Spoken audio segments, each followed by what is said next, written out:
This is Danish-InfoNews TV, your Danish English special report on police case washing concerns in Denmark. Welcome to this special edition of Danish English special report. Today we uncover a troubling case in East Jutland where an elderly man was defrauded over 183,000 kroner and the investigation was initially closed by police within 24 hours, leaving his relatives to pursue justice on their own.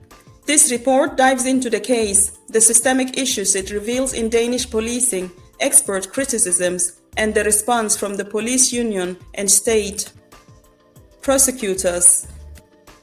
Stay with us as we explore the story behind the headlines and the implications for public trust and accountability in law enforcement.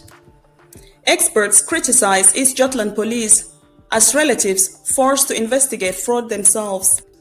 An elderly housebound man in Aarhus was defrauded of over 180,000 kroner. His case has triggered sharp criticism of East Jutland police, who closed the investigation within 24 hours, leaving his relatives to uncover the fraud themselves. Bank card disappears. The victim, too frail to leave his apartment, depends on daily visits from home care staff. His relatives, Helle and Kim Larsen, discovered in May that his bank card was missing. I asked about his wallet because his card is always there, but he said it was gone, recalls Helle Larsen. When the bank confirmed unauthorized withdrawals, Kim Larsen immediately reported it to East Jutland police, stressing that only relatives and home care had access to the apartment. Case closed without investigation. Despite this, the police closed the case within a day, deciding there was no basis for an investigation. The Larsens only discovered this days later when they found a closure letter in the man's mailbox. When I spoke with them, it sounded like something was happening. But nothing happened, says Kim Larsen. Chief Police Inspector Carsten V. Hansen later admitted that the case might have been handled differently had the police had the full knowledge at the time, but emphasized, "Every day we must decide which cases not to investigate. It's a condition in today's police work." Relatives step in. Unwilling to let the matter drop, the Larsens pursued the case themselves. Helle persuaded the bank to review the account with the elderly man present. The bank confirmed 73 suspicious transactions totaling of over 180,000 kroner, far beyond his normal expenditure, and said surveillance footage existed of a man withdrawing cash at ATMs. Armed with the evidence, the Larsens returned to the police, who later reopened the case. Home care worker charged. According to DR source in Aarhus municipality, the man's male home care worker has since been fired and charged, and is also suspected of defrauding another vulnerable citizen. And DR has not been able to contact the man. The fate of hunting rifle, also reported missing from the elderly man's apartment, remains unclear. The experts' criticism. According to the legal experts contacted by DR, say that the case reveals a serious failure by East Jutland police. As they say, it should not be necessary for relatives to build a case to ensure something happens. That is the police's job, says Søren Arvi Verdona, assistant professor of criminal law at Aarhus University. As they note that it's particularly grave that the case was closed despite suspicion, falling on home care staff, one of the few groups with access to the apartment. Abusing such a position is something courts take very seriously. The police must reflect that seriousness, Verdner says. Thomas Kohra, another expert, warns that leaving investigations to citizens creates inequality. Less resourceful people will be left without justice because they cannot investigate on their own. Experts also caution that such practices risk fostering vigilantism. Let's look at case washing concerns. This is not the first time East Jutland police has faced criticism. Earlier, DR reports reveal what officers nationwide called case washing, closing cases, even serious ones, without proper investigation to reduce caseloads. Internal police guidelines obtained by DIR even instructed officers to close cases despite new information, a practice the Director of Public Prosecutions later ruled unlawful. According to statistics, East Jutland Police dismissed more IT-related financial crime cases in 2024 than were actually reported. State prosecutors find rules were broken. A new investigation by the state prosecutors, State's Advocatena, who supervise the police, has now confirmed that several internal police guidelines on when cases may be closed were in conflict with the law. The review, one of several launched after DR's revelation, found that while most police practices stayed within the law, some written procedures were not fully consistent with the Administration of Justice Act. Among the problematic findings, serious cases wrongly closed by police. In several districts, police staff were given authority to close cases of serious crimes such as counterfeiting and sexual offenses that legally must be decided by prosecutors. Stalking complaints dismissed.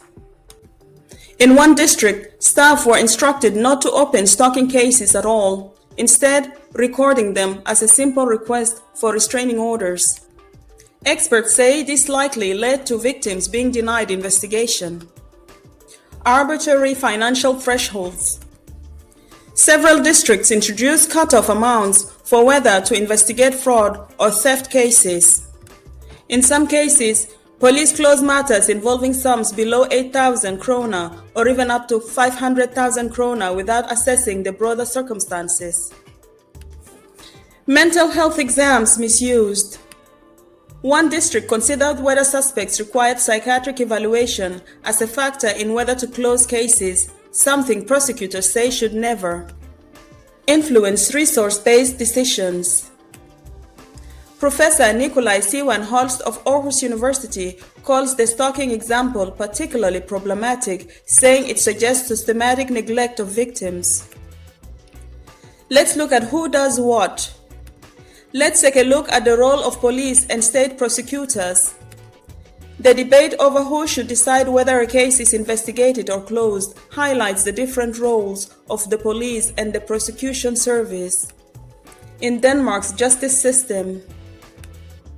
Police responsibilities include maintaining public order and safety, patrols, emergency response, investigating crimes, collecting evidence, interviewing witnesses, forensic work, crime prevention such as SSP cooperation with schools and municipalities, traffic enforcement such as drunk driving, speeding, exercising powers under the law such as arrests, searches, administrative tasks such as firearm permits, emergency preparedness under disasters or major events. State prosecutors, State's Advocatena, as part of the prosecution service, Anklagemyndigheden, focuses on overseeing police casework to ensure legality, supervision, and legal control, handling appeals and complex cases in the high courts, deciding whether to prosecute in serious jury cases, dealing with complaints about police case closures, managing compensation claims arising from criminal proceedings, supervising specialized units such as the National Unit for Serious Crime, NSK. In short, the police investigates while the prosecution decides whether charges should be brought and ensures the police follow the law in doing so. The recent review underscores how blurred lines or improper delegation can undermine both legality and public trust. Police union responds, something must happen now. The chairman of the Danish police union, Politiforbundet, Heino Kegel, expressed dismay at the East Jutland police case, emphasizing that it reflects a systematic problem. As a society, it is regrettable if cases that should have been handled by the police are automatically closed without relevant investigation, Kegel said. This is not what police officers are put here to do. We must focus on solutions and invest in more police officers. It should be clear to everyone that police are understaffed, and I hope politicians realize that action is needed now. Lack of oversight and consistency. States advocates also criticized the chaotic way guidelines were issued through emails, meeting notes, and loose sheets, arguing this risks confusion and inconsistent application of the law. Several districts have already amended or scrapped their internal rule following the review. Going forward, all police guidelines must be gathered in central documents, and the use of financial cutoff limits is to be avoided. The supervisory body has pledged closer monitoring of how local police draft and apply such rules. Let's look at the wider consequences. The revelations deepen concerns that Danish police, particularly in East Jutland, have been prioritizing efficiency over legality, leaving victims of serious crime without justice. As reviews continue, the Larsen say their main hope is that others will not face the same ordeal. We did the police's job for them, says Kim Larsen. But what about people who can't? Thank you for watching this special report from Danish-InfoNews TV. If you want to stay informed on the latest investigative stories and in-depth reporting from Denmark, make sure to subscribe to our channel. Hit the bell icon so you never miss an update, and join the conversation as we hold those in power accountable.